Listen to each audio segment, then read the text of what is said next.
Hello साथियों, कैसे हैं आप सभी। आई होप आप सभी लोग स्वस्थ होंगे, मस्त होंगे, अपनी पढ़ाई शानदार तरीके से कर रहे होंगे। आज की इस वीडियो में साथियों हम लोग सॉल्व करने वाले हैं बीएससी एग्रीकल्चर फोर्थ सेमेस्टर का एग्जामिनेशन पेपर, जो कि आपका 2022 का होने वाला है। आज की इस वीडियो में हम इसका कंप्लीट तरीके से सॉल्व करने वाले हैं। इस क्वेश्चन पेपर में आपके 50 एमसीक्यू दिए गए हैं, जो कि आपके एग्ज़ाम में कई बार रिपीट होते हैं। प्रीवियस ईयर क्वेश्चन से बहुत अच्छा पेपर आपके एग्ज़ाम में देखने को मिलता है। ठीक है, आज का सब्जेक्ट होने वाला है हमारा principles of food science and human nutrition. ठीक है, ये आपका बीएससी ऑनर्स एग्रीकल्चर का फोर्थ सेमेस्टर का सब्जेक्ट है। तो ये हमारी पहली वीडियो होगी और अभी 2-3 घंटे बाद मैं दूसरा सेट भी डालने वाला हूँ, अपलोड करने वाला हूँ। उसको ज़रूर से देखना, उसमें भी आपके 50-50 क्वेश्चन के 2 सेट होने वाले हैं। ठीक है फ्रेंड्स, तो चलिए जो है वीडियो को हम स्टार्ट करते हैं। और हाँ, मैं आपको पहले बता दूं, यहाँ पर कुछ निशान लगे हुए हैं, जो आपको दिख रहे होंगे, ये आपके कुछ गलत लगे हुए हैं। ठीक है, मैं बताता चलूँगा कौन कौन गलत है। ठीक है, तो बड़े ध्यान से आपको जो है वीडियो को एंड तक ज़रूर देखना है। तो चलिए जो है स्टार्ट करते हैं। ठीक है, फिर आपको पहला क्वेश्चन है, which vitamin in large amount harms the bone. बड़ी मात्रा में कौन सा विटामिन जो है हड्डियों का नुकसान पहुंचाता है। अब जो आपको बड़ी मात्रा में जो है, अगर कोई विटामिन हड्डियों को नुकसान पहुंचाता है तो वो है आपका विटामिन ए। ठीक है, क्या है आपका विटामिन ए होता है। अब यहाँ पर कुछ कन्फ्यूज़न होती है बच्चों को कि विटामिन ए होगा या फिर विटामिन डी होगा।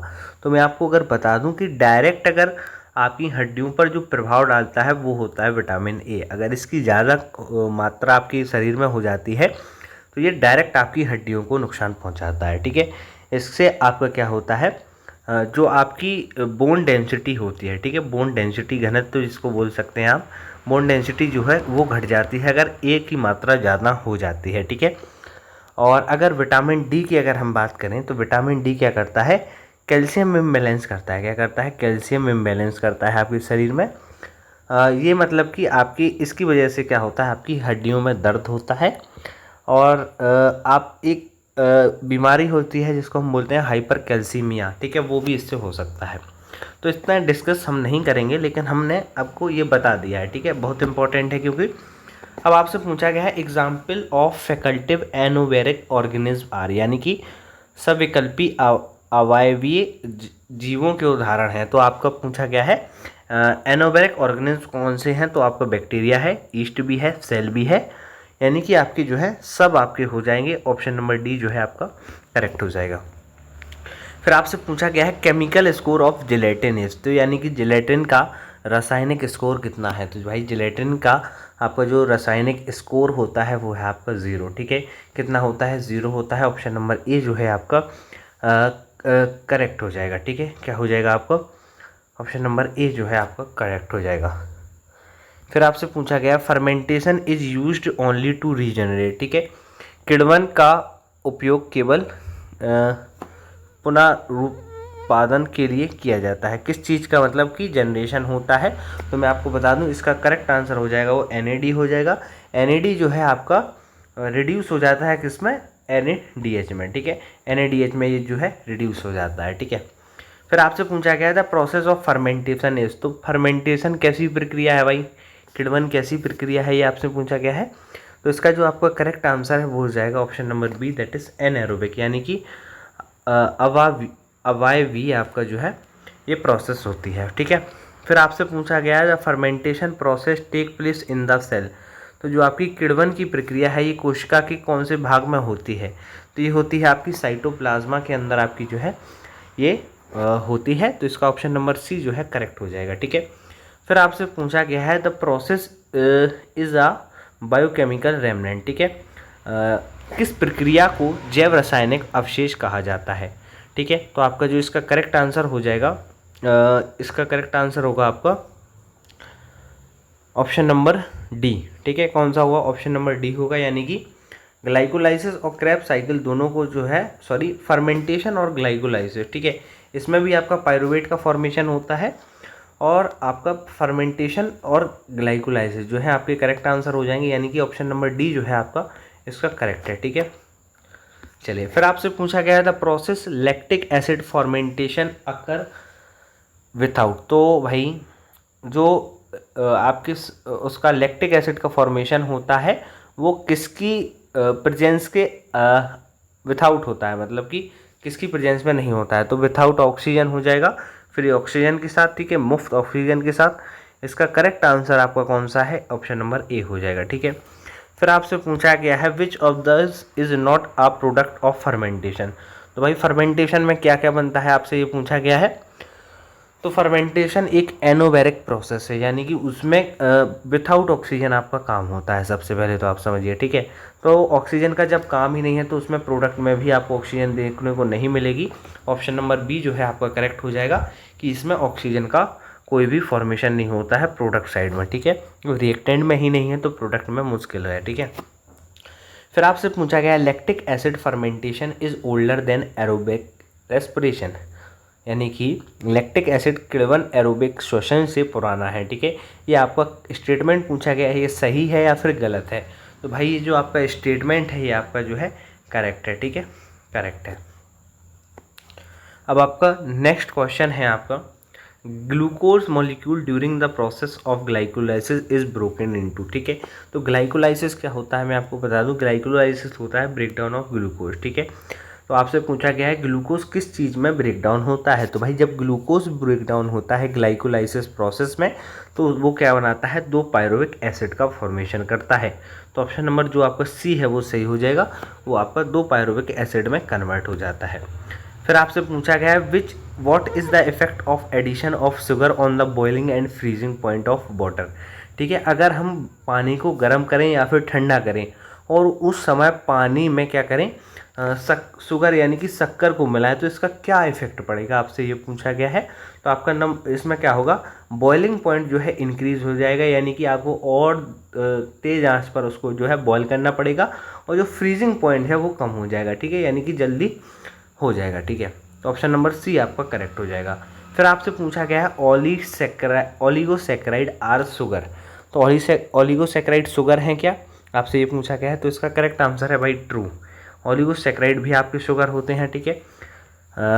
पॉलीसैकेराइड हो गए, ठीक है, मोनोसैकेराइड हो गए। फिर आपसे पूछा गया kimchi is a Japanese food. तो किमची क्या एक जापानीज़ फूड है, आपसे ये पूछा गया है।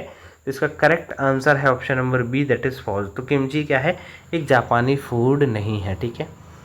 अब आपसे पूछा गया है deficiency of vitamin A cause. तो भाई बचपन से पढ़ते आ रहे हो, अगर विटामिन ए की आपको कमी है तो आपको नाइट ब्लाइंडनेस हो सकती है, या फिर हम हिंदी में कहें तो रतौंधी हो सकती है, ठीक है। अब आपको बताना है विटामिन सी की कमी से कौन सी डिसीज़ होती है, स्कर्वी होती है या फिर बेरी होती है, ठीक है, आपको ये बताना है, ठीक है। फिर है आपका नेक्स्ट क्वेश्चन, वो है आपका which of the following is are the major nutrient in the human being. तो इनमें से कौन सा मनुष्य में प्रमुख पोषण है। तो भाई मनुष्य के शरीर के लिए क्या क्या चाहिए पड़ता है भाई, कार्बोहाइड्रेट उसको चाहिए है, उसको फैट भी चाहिए भाई, मिनरल भी चाहिए। तो ऑल ऑफ दिस जो है आपका ऑप्शन नंबर डी जो है करेक्ट हो जाएगा, ठीक है। फिर आपसे पूछा गया है बैलेंस डाइट क्या है, यानी कि संतुलित आहार क्या है। तो संतुलित आहार भाई वो डाइट होती है जिसमें वैरायटी ऑफ फूड हो और उनसे हमें एडिक्वेट अमाउंट में जो है मिनरल प्रोवाइड हो, विटामिन प्रोवाइड हो। ये आपका करेक्ट हो जाएगा, ऑप्शन नंबर जो सी है आपका इसका करेक्ट हो जाएगा, ठीक। अब आपका नेक्स्ट क्वेश्चन है food that contain good amount of iron include. जिन फूड में आपका good amount of iron present होता है वो कौन से होते हैं, आपसे ये पूछा गया है, ठीक है। तो वो कौन से होते हैं, बीफ एमलिंग यानी कि गौमांस और मेमने का मांस जो होता है इसमें अच्छे अमाउंट ऑफ आयरन पाया जाता है, ठीक है। फिर आपसे पूछा गया विच of the following is not a dairy product. तो भाई डेयरी प्रोडक्ट कौन सा नहीं है, डेयरी प्रोडक्ट वो होते हैं जो दूध की चीज़ों से बनते हैं भाई, ठीक है। तो आपका मिल्क बनता है भाई, दही भी बनता है, आपका क्रीम पनीर भी बनता है भाई। तो आपका जो एग है ये आपका डेयरी प्रोडक्ट नहीं होता है, ठीक है। चलिए अब आपसे एक मजाक करके क्वेश्चन पूछता हूँ कि पहले मुर्गी आई थी कि अंडा आया था, ये आपको कमेंट में ज़रूर बताना है, ठीक है। फिर आपसे पूछा गया है fruit and vegetable are important because. Fruit और वेजिटेबल क्यों इंपॉर्टेंट है आपसे पूछा गया है। तो इसका जो है आपका करेक्ट आंसर हो जाएगा, वो हो जाएगा ऑप्शन नंबर बी। ये क्या करते हैं, प्रोवाइड करते हैं wide variety of vitamin, mineral and nutrient ही आपको प्रोवाइड करते हैं। ऑप्शन नंबर बी जो है आपका करेक्ट हो जाएगा। तो यहाँ पर हमारे 20 क्वेश्चन जो है कंप्लीट हो चुके हैं। अब आपको क्या करना है, वीडियो को लाइक कर देना है, ठीक है, वीडियो को लाइक कर देना है और वीडियो को जो है अपने दोस्तों के साथ शेयर कर देना है और कमेंट कर देना है, ठीक है, कमेंट ज़रूर कर दीजिएगा, ठीक है। आपके किस यूनिवर्सिटी से आपका एग्ज़ाम कब ख़त्म होने वाला है ये आपको ज़रूरी से कमेंट कर देने वाला है, ठीक है। 30 क्वेश्चन और रह गए हैं जिनको हम कंप्लीट कर लेंगे। और आप चैनल पर नए हो तो सब्सक्राइब कर सकते हैं, आपको प्रबल एग्रो स्टडी पर सब्सक्राइब कर लेना है, ठीक है। आपको डिस्क्रिप्शन में लिंक मिल जाएगी, आप वहाँ से सब्सक्राइब कर लीजिए, व्हाट्सएप ग्रुप भी मिल जाएंगे आपको, तो आप जो है चैनल को सब्सक्राइब कर लीजिए, ठीक है। अब आपसे पूछा गया है food containing starch and carbohydrate are important because, तो ऐसे फूड जिनमें स्टार्च और कार्बोहाइड्रेट प्रेजेंट होते हैं वो क्यों महत्वपूर्ण होते हैं, आपसे पूछा गया है। तो जो आपके कार्बोहाइड्रेट के आपकी चीज़ें होती हैं स्टार्च की, ये आपको इंस्टेंट एनर्जी जो है प्रोवाइड करती हैं, ठीक है। तो इसका जो आपका ऑप्शन नंबर डी है वो करेक्ट है। ये आपको क्या करते हैं, एनर्जी प्रोवाइड करते हैं और आपको रेगुलर फिट करते हैं, ठीक है। फिर आपसे पूछा गया है नेक्स्ट क्वेश्चन में, meat, fish and legumes such as chickpeas and kidney beans provide the following nutrient. तो भाई आपको मांस, मछली, फलियां जैसे छोले और मोठ निम्नलिखित महत्वपूर्ण पोषक तत्व प्रदान करती हैं। तो भाई क्या मिलता है इन चीज़ों से, इन चीज़ों को खाने से मिलता है आपको जो है प्रोटीन मिलता है। क्या मिलता है, प्रोटीन मिलता है, जो कि एक बिल्डिंग एलिमेंट है आपकी शरीर की बिल्डिंग बॉडी को बनाने में, ठीक है। फिर आपसे पूछा गया है which food below is high in fat, ठीक है। तो ऐसा कौन सा फूड है जो कि आपकी फैट की मात्रा में भरपूर आपको मिलता है। तो जो आपका ऑप्शन नंबर डी है सलामी, ठीक है। ऑप्शन नंबर डी जो है आपको सही हो जाएगा, ये हाई रिच फैट फूड है, ठीक है। फिर आपसे पूछा गया है विच of the following does not constitute 92% of dry weight of food, ठीक है। इनमें से कौन सा भोजन है जो सूखे वजन का 90% नहीं है, ठीक है। 4 ऑप्शन दिए गए हैं, फैट, कार्बोहाइड्रेट, फाइबर, प्रोटीन, ठीक है। तो वसा है क्या, कार्बोहाइड्रेट है या फिर फाइबर है या फिर प्रोटीन है, आपसे पूछा गया है। तो जो आपके प्रोटीन होते हैं ये 90% ऑफ द ड्राई वेट के नहीं होते हैं, ठीक है। तो आपका ऑप्शन नंबर डी जो है इसका करेक्ट आंसर हो जाएगा, ठीक है। इसीलिए कह रहा था भाई कुछ इसमें गलत लगे हुए हैं, ठीक है। अब आपका क्वेश्चन आया है how much percentage of water does a human body contain. तो भाई मानव शरीर में कितना परसेंटेज ऑफ वाटर होता है, आपसे पूछा गया है। बहुत बेसिक सा क्वेश्चन है, तो इसका जो है करेक्ट आंसर है वो बी है। 70% तक आपके शरीर में जो है पानी पाया जाता है, ठीक है।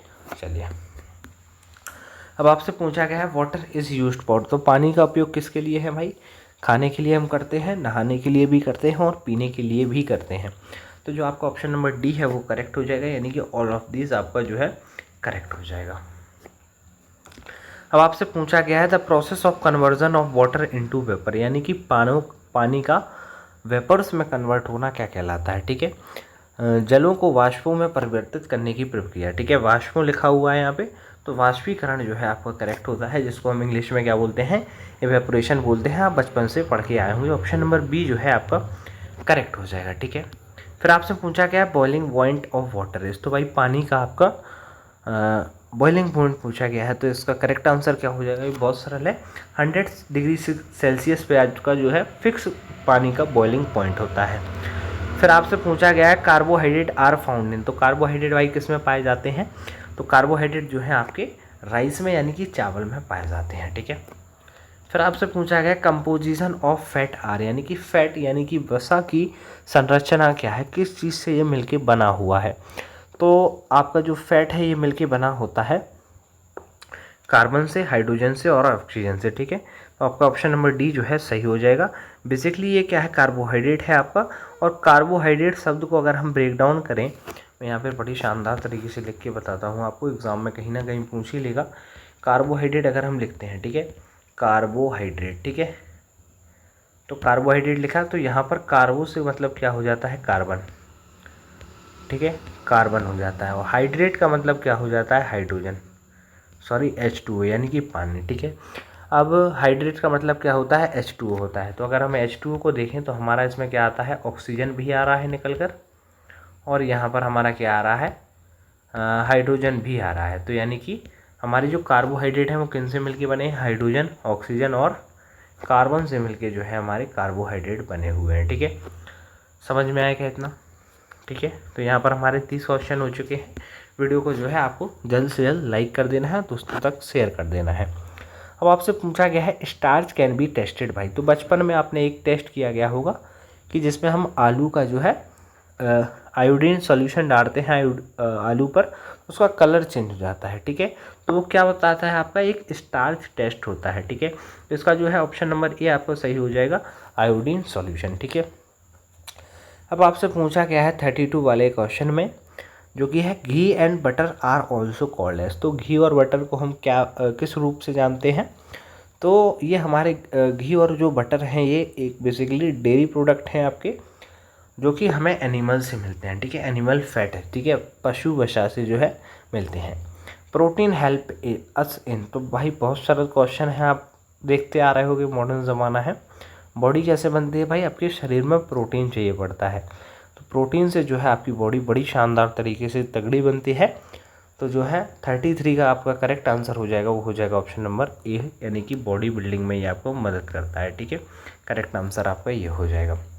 अब आपसे पूछा गया है which carbohydrate is present in sugarcane. तो यानी कि गन्ने में कौन सा कार्बोहाइड्रेट मौजूद है भाई, तो गन्ने में आपका जो है सिंपल कार्बोहाइड्रेट पाया जाता है, ठीक है, या फिर ये सिंपल कार्बोहाइड्रेट का टाइप है।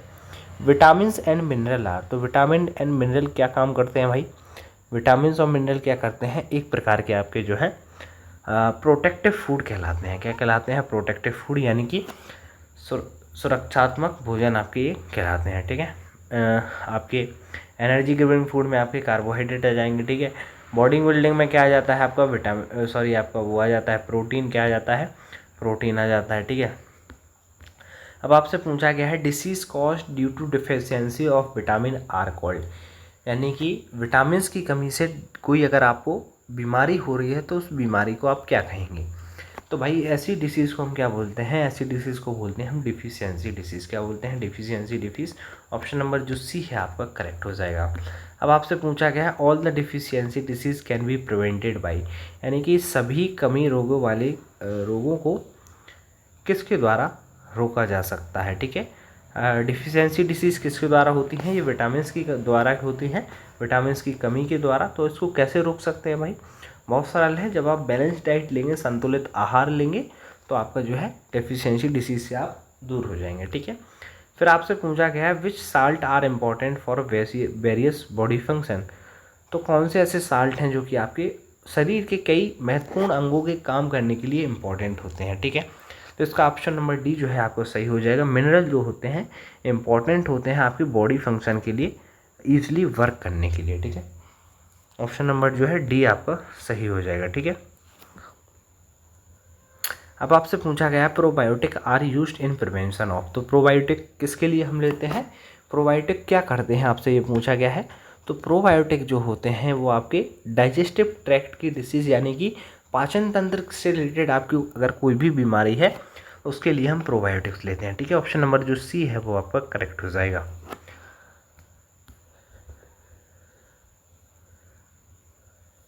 ठीक है, यहाँ पर हमारे 39 क्वेश्चन जो है कंप्लीट हो चुके हैं। अब हमारा जो है 40 वाला क्वेश्चन हम देखते हैं।